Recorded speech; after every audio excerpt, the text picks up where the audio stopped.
नमस्कार साथियों। तो एक बार फिर से आपका स्वागत है पवित्र सीक्रेट के एक और इन्फॉर्मेटिव और ज़बरदस्त वीडियो में, जिसमें आज हम बात करेंगे फाइनेंस के एक ज़बरदस्त टॉपिक पे, जिसका नाम है एनपीएस में निवेश करना।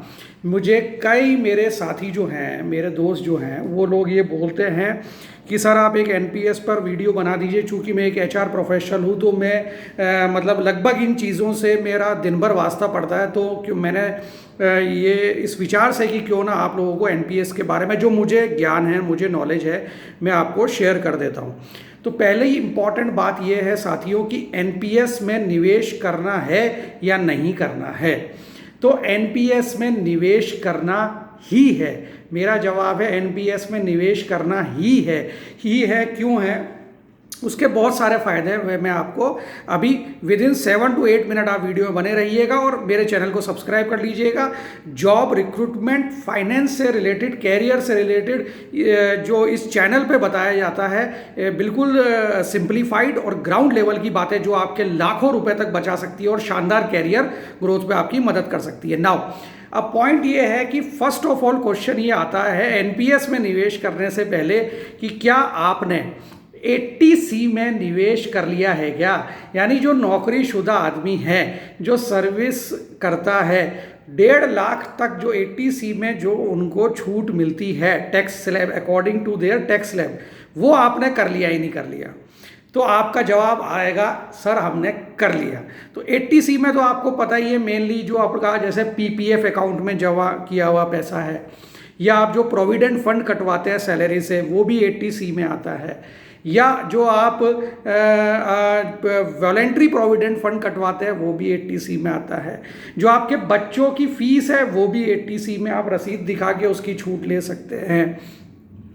जो आप होम लोन ले रखा है तो जो उसका होम लोन पर जो मूलधन आप चुका रहे हैं उसको भी आप 80C में बता सकते हैं। ब्याज पर अतिरिक्त छूट मिलती है, वो एक अलग टॉपिक है, ठीक है। अभी नाउ आपने अगर ये 1.5 लाख रुपए पूरा आपने बचत कर ली है, अब इसके ऊपर आता है अतिरिक्त 50,000 रुपये आप साल भर में सेविंग कर सकते हैं, जो कि आपके टैक्स छूट में उसकी रसीद को माना जाएगा। सपोज फॉर एग्जाम्पल आपने 1.5 लाख निवेश कर दिया, अब उसके ऊपर 50,000 आप एनपीएस में निवेश करते हैं, नेशनल पेंशन स्कीम में निवेश करते हैं। तो उस 50,000 का अगर आप 30% की टैक्स स्लैब में आते हैं तो 50,000 का 30% यानी 15,000 रुपये आपके टैक्स में तुरंत ही बच जाएंगे, यानी उसी साल बच जाएंगे। यानी एक तरह से आपने जमा कितना किया है? 35,000 ही, क्योंकि 15,000 तो आपको वापस वैसे भी टैक्स में छूट की वजह से मिल जाने हैं। अब इम्पॉर्टेंट चीज़ देखिए कि आपने ये 50,000 रुपये जमा किए एनपीएस के अंदर, अब इस पर रिटर्न कितना मिलता है? एक तो पहले तो मिल ही गया 15,000 रुपये आपकी टैक्स स्लैब के अकॉर्डिंग। अगर आप कम टैक्स स्लैब में हैं तो उसका थोड़ा सा कम मिलेगा, लेकिन वो तो हाथों हाथ मिल गया, उसी साल में वापस टैक्स रिटर्न मिल जाएगा। अब आता है क्वेश्चन कि जो मैंने 50,000 जमा किए उस पर कितना रिटर्न मिल रहा है? तो आपको जानकर आश्चर्य होगा साथियों कि मैं आपके सामने एक मतलब लैपटॉप है, उसमें मैं आपको एक लिस्ट दिखाता हूं कि इसमें कितनी दिग्गज कंपनियां जो हैं वो पेंशन फंड से जुड़ी हुई हैं एनपीएस में।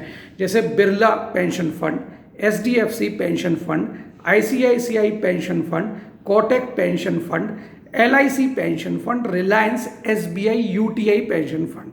अब इनका अगर आप 1 साल की इक्विटी का रिटर्न देखेंगे इक्विटी फंड में, जो अपन टायर 1 की बात कर रहा हूं मैं, टायर 2 नहीं। टायर 1 क्या होता है, टायर 2 क्या होता है? टायर 1 जो है वो ये 50,000 जो मैं बात कर रहा हूं वो टायर 1 में जमा होते हैं। टायर 2 क्या होता है? माफ़ कीजिएगा, टायर 2 क्या होता है? टायर 2 जो है वो आपके म्यूचुअल फंड में जिस तरह आप मतलब आप पैसे जमा करते हैं और फिर वहाँ के जो एक्सपर्ट लोग हैं वो इक्विटी मार्केट में पैसा लगाते हैं और आपकी एनएवी बढ़ती है, ऐसे टायर 2 में होता है। तो टायर 2 में आप कभी भी पैसा डाल सकते हैं और बाजार से पैसा निकाल सकते हैं, लेकिन टायर 1 में जो है वो जो ये 50,000 रुपये जो मैं बात कर रहा हूँ वो टायर 1 में जमा होते हैं। अब टायर 1 में जो मैंने नाम लिए इतने अच्छी अच्छी कंपनियों के पेंशन फंड्स इसमें हैं, आप ले सकते हैं, आप चूज़ कर सकते हैं। तो जैसे मैं, आप पूछेंगे सर आपने क्या चूज़ किया हुआ है, मैंने चूज़ किया हुआ है HDFC पेंशन फंड।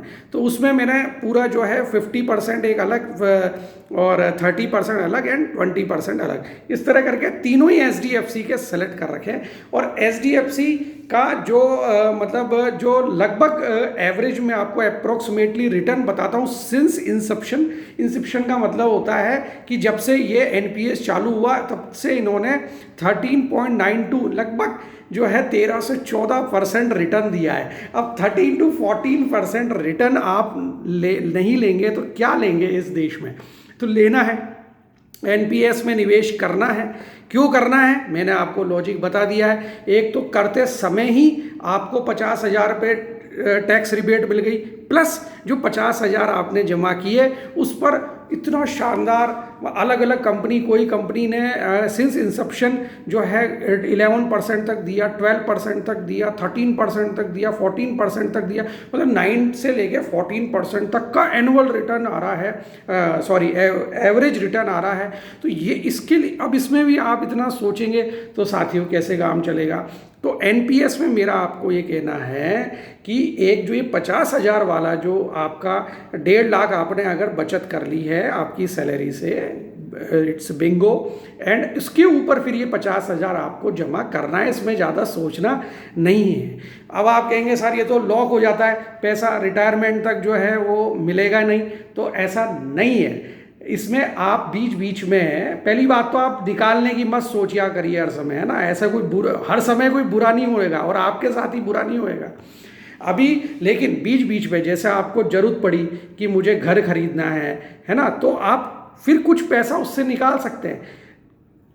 और मुझे मेडिकल में कुछ ज़रूरत पड़ी तो फिर आप निकाल सकते हैं, आपको चिल्ड्रन एजुकेशन में ज़रूरत पड़ी तो आप निकाल सकते हैं। यानी 3 बार आप पैसा जो है वो आपके रिटायरमेंट से पहले आप निकाल सकते हैं। उसके बाद रिटायरमेंट के बाद क्या होता है, अच्छा ये जो पैसा आप बीच में निकालते हैं 3 बार, ये टैक्स फ्री है, इस पर कोई टैक्स नहीं लगेगा, बिंगो। अब उसके बाद क्या होता है नेक्स्ट कि अब आपने 60 ईयर हो गए, अब आपका 60% जो पैसा जमा है, आपका मूलधन नहीं, जो ब्याज जो मिलता रहा, मतलब रिटर्न मिलता रहा एवरेज 13-14%, उसके समेत जो टोटल पैसा हुआ, मान लो आपका टोटल पैसा हुआ, अंदाजन बोल रहा हूँ 50 लाख रुपीस, तो उसका 60% 30 लाख आप निकाल लेंगे। कब? रिटायरमेंट के बाद। क्या ये पैसा टैक्स फ्री होगा? यस, ये पूरा 30 लाख टैक्स फ्री है, इस पर कोई टैक्स नहीं लगने वाला है। अब जो बचा आपका 40% पैसा जो आपके NPS में जमा है, वो उस पर आपकी एन्युटी लगेगी। अब एन्युटी क्या होती है? ये जो पेंशन का फंड की जो कंपनीज हैं, बड़ी बड़ी कंपनीज, ये आपको मंथली, क्वार्टरली, हाफ ईयरली या ईयरली जैसा आप बांधेंगे वैसी आपको एक मुश्त जो है किस्त देगी। जैसे आपके 20 लाख बचे, 50 लाख में से 30 लाख आपने निकाल लिए, 20 लाख बचे, तो 20 लाख के अलग अलग पेंशन फंड में अलग अलग एन्युटी है। आप चाहते हैं भाई मेरे को एन्युटी मिले तो थोड़ी ज़्यादा होगी, आप चाहते हैं मेरे साथ मेरी वाइफ को भी एन्युटी मिले। एन्युटी बोले तो जो आपका पैसा रखा हुआ है, अब उस पर जो है ब्याज मिलना आपको जैसा आप चाहेंगे, मुझे मंथली मिले तो मंथली मिलेगा, हाफ ईयरली चाहिए तो हाफ ईयरली मिलेगा, और ईयरली चाहिए तो ईयरली मिलेगा, जैसा चाहिए वैसा मिलेगा। अब अगर आप चाहते हैं वाइफ को भी मिले मेरे जाने के बाद इस दुनिया से, तो फिर एन्युटी थोड़ी आपकी कम हो जाती है। आप चाहते हैं वाइफ के बाद बच्चों को भी मिले तो थोड़ी और कम हो जाती है। अब ये आपको चूज़ करना है कि आपको किस तरीके से एन्युटी लेनी है। सो ये जो बहुत इंपॉर्टेंट चीज़ें थी NPS की, कि NPS लेना सबसे ज़रूरी काम है आज की तारीख में, तो मेरा ये वीडियो आपको ये सोचने पर मजबूर कर देगा कि पवित्र सीक्रेट जो है वो एकदम सही बात बोल रहे हैं, और ये इसमें ज़्यादा सोचना नहीं होता है। मैं देखता हूँ मेरे साथी बहुत सोचते रहते हैं, अरे क्यों सोच रहे हो? क्योंकि तुम्हें कुछ फैक्ट्स पता नहीं, तो वो फैक्ट मैंने अब इस वीडियो में बता दिए। आप इस वीडियो को शेयर करें अपने साथियों को, और उनको भी ये जानकारी उपलब्ध कराएं, स्पेशली जो लोग सर्विस में हैं, जो लोग जो मतलब नौकरी कर रहे हैं, उनके लिए तो ये वरदान की तरह है। सो मैं इसी के साथ मैं जो है विदा लेता हूँ। अगले इसी तरह के कैरियर और फाइनेंस रिलेटेड वीडियो के लिए पवित्र सीक्रेट की तरफ से गुड बाय, जय हिंद, जय भारत।